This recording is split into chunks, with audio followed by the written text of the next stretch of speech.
Thank you very much. Thank you very much once again. माननीय सदस्य श्री हरेंद्र मलिक जी। धन्यवाद सभापति जी, आपने मुझे इस महत्वपूर्ण बिल पर बोलने का अवसर दिया।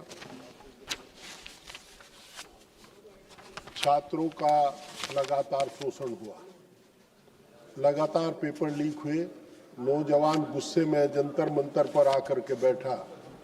आज हम सब लोग चिंतित हैं उस घटना को लेकर के जो जंतर मंतर पर हुई। बच्चे उधर के भी पढ़ते हैं, बच्चे इधर के भी पढ़ते हैं।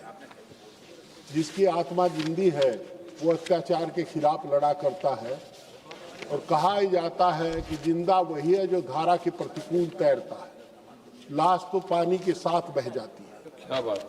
लोगों ने आंदोलन को नजदीक से देखा, हमने देखा, और अफसोस ये है कि जब आज हम यहाँ बैठे हैं चर्चा करने के अलावा हम लोग ये बात कहते हैं कि पहले भी पेपर लीक हुए। अगर पहले पेपर लीक हुए तो अब भी पेपर लीक होंगे। अब कहीं तो सुधार करना पड़ेगा, कहीं समस्या का समाधान करना पड़ेगा। और अफसोस तो इस बात का है कि इस मामले को ट्विस्ट करने के लिए नेताओं के नाम लेकर के, जिसके पैर के धूल के बराबर नहीं हम खड़े हो सकते, उन नेताओं के नाम लेकर के आरोप प्रत्यारोप लगाने की बात करते हैं।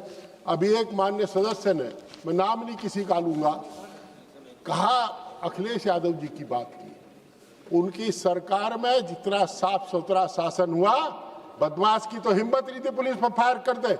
आज रोज फायर होता है यूपी पुलिस पर। मैं नहीं कह रहा, ये रिकॉर्ड कह रहा है क्राइम ब्यूरो का। और जो साफ सुथरा हुआ, उन्होंने कभी नकल की हिमायत नहीं की थी। आदरणीय मुलायम सिंह यादव का नाम लेते हैं, बॉर्डर पर खड़ा हुआ जवान कहता है अगर मुलायम सिंह यादव इस देश का रक्षा मंत्री ना बनता तो हमारा जनाजा, हमारा ताबूत घर ना जाता मेरे घर पर। ये काम किसने किया? आप ज्योग्राफी पढ़िए, आप देखिए, अगर उत्तर प्रदेश में जाएंगे तो गन्ने का किसान कहता है किल्ली मार मार करके कि अगर मुलायम सिंह यादव ना होते तो खड़े कोल्हू का प्रतिबंध कभी ना हटता। हम जानते हैं खंडसारी उद्योग को जिंदा करने का काम किया था। आज इस बात को कह रहे हैं, ये मेरी समझ से पर है। हम लोगों को चर्चा करनी चाहिए। क्या छात्रों पर गोली चली थी? क्या बहन बेटियों के प्राइवेट पार्ट पर डंडा लगाया गया था? उसकी वीडियो चल रही है। जिस प्रकार पीटा गया, मैं 20 तारीख को गया था, मैं 5 बार उस आंदोलन में गया हूं और मेरी 3 पीढ़ी गई है।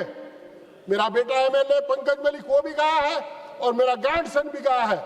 सब लोग वहां गए हैं, पर क्या हमने ऐसा मंजर नहीं देखा था जिस प्रकार का मंजर देखा। आदरणीय डिम्पल यादव जी के नेतृत्व तो जब हम वहां गए तो इनकी देख लगा कि भारत में नारी शक्ति जिंदा है। और वहां देख करके जो अदम्य साहस और निडरता के साथ देखा, बेहोश बच्चों को अगर ये पानी ना पिलाते तो शायद वो 2 बच्चे तो वहां जवान तोड़ देते। एक लड़की रो करके कह रही थी कि आप लोगों के सामने अगर वो मंजर दिखा दूं तो आप मुंह फेर करके चल दोगे। मैं आपको ये तो 20 तारीख की बात कह रहा हूं। आज आपने प्रधान जी का इस्तीफा लिया, बहुत देर कर दी हुजूर आते आते। आप इसकी जिम्मेदारी किसकी है लाठी चलाने की? ये बताने में क्या शर्म है कि हम ये कहें कि आदेश किसने दिया था? छात्रों पर गोली चलाने का आदेश किसने दिया था? पैरेड गन क्या होती है वो? ये क्या है? बिहार में AK-47 दिखाई जाती है। आप नौजवान शक्ति को दबा नहीं सकते।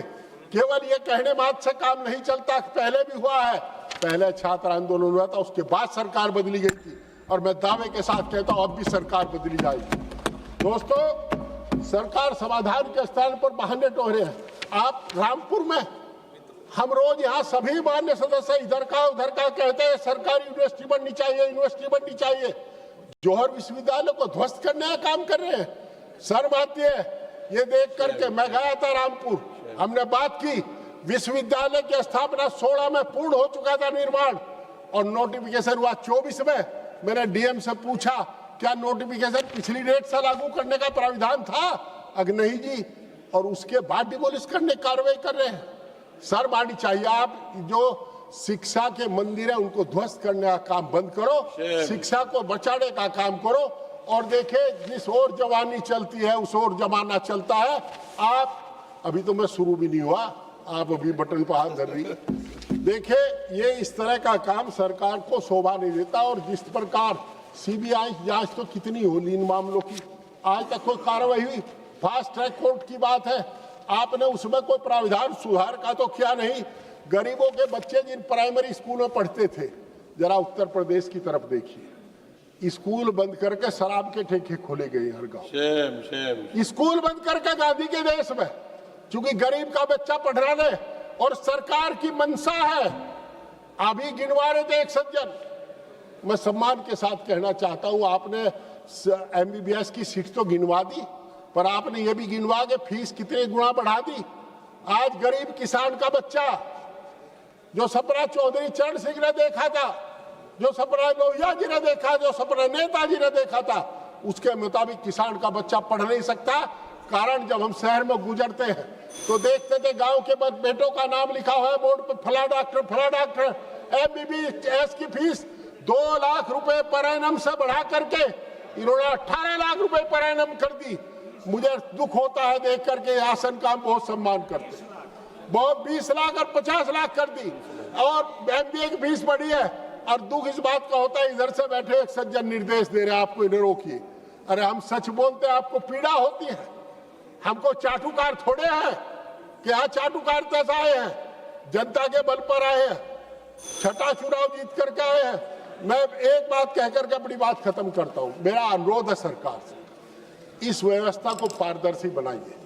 हमारे जो प्राइमरी स्कूल बंद किए उसे रोकिए, जौहर विश्वविद्यालय को बचाइए, और जो आदरणीय नेताजी के बारे में, आदरणीय अखिलेश जी के बारे में जो शब्द कहे हैं, जो एक जाति का नाम लेकर के जाति सूचक शब्द कहे हैं, जो अब हमारे संसद के इतिहास के मुताबिक रहे, संसद रहे, उन्हें कार्रवाई से निकालिए और निश्चित रूप से ऐसे लोगों को ऐसा करने से रोकिए। ये सदन सबका है, किसी विशेष व्यक्ति का विशेष अधिकार नहीं कि जब चाहे जब गरिया दे चाहे। अरे 750 किसानों की शहादत के बाद भी आप नहीं बोले थे, आपको शर्म आनी चाहिए। और मेरा अनुरोध है कि जो इस 21 बच्चों ने यहाँ वो की है, आत्महत्या की है, और जो 750 किसानों ने शहादत दी थी, उनको 1-1 करोड़ रुपया मुआवजा, एक सरकारी नौकरी दे। आप किसान विरोधी है, नौजवान विरोधी है, आप गरीब विरोधी है, आप हर उस व्यक्ति के विरोधी है जो कमेरों का वकील है, और हम कमेरों का वकील है। आपने समझ लिया, बहुत बहुत धन्यवाद।